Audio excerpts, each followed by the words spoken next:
ఈరోజు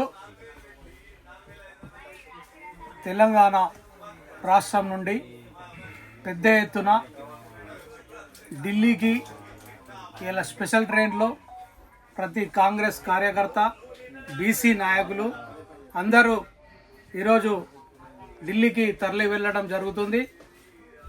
6వ తారీఖు నాడు జరిగే బీసీ గర్జనలో పెద్ద ఎత్తున బీసీ నాయకులు పాల్గొనడం జరుగుతుంది.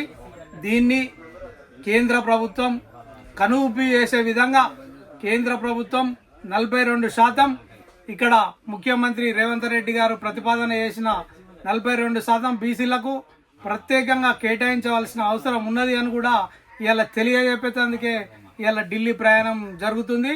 తప్పకుండా ఆశిస్తున్నాం. మన తెలంగాణ రాష్ట్రంలో మొట్టమొదటిసారిగా 42% ఇలా రిజర్వేషన్ చేయాలనే భావనతోని పెద్దలు ముఖ్యమంత్రి గారు కార్యక్రమం చేపట్టిందని బలపరుస్తూ ఇలా కేంద్రం కూడా దీన్ని ఒప్పించి ఇలా కంప్లీట్గా 42% జనాభా ఉన్న బీసీలను ఐక్యంగా ఇలా ప్రతి రాజకీయంగా అన్ని విధాలుగా కూడా ముందడికి పోవాలనే ఉద్దేశంతో పెద్దలు ముఖ్యమంత్రి గారు చేపట్టిన పని తప్పకుండా కేంద్ర ప్రభుత్వం ఒప్పుకొని ఇలా పార్లమెంట్లో పాస్ చేసి 42% రిజర్వేషన్ కల్పించవలసిన బాధ్యత ఉన్నది అని కూడా రాజ్యాంగాన్ని చూడవలసిన బాధ్యత ఉన్నది అని కూడా కేంద్ర ప్రభుత్వాన్ని కోరుతున్నాం.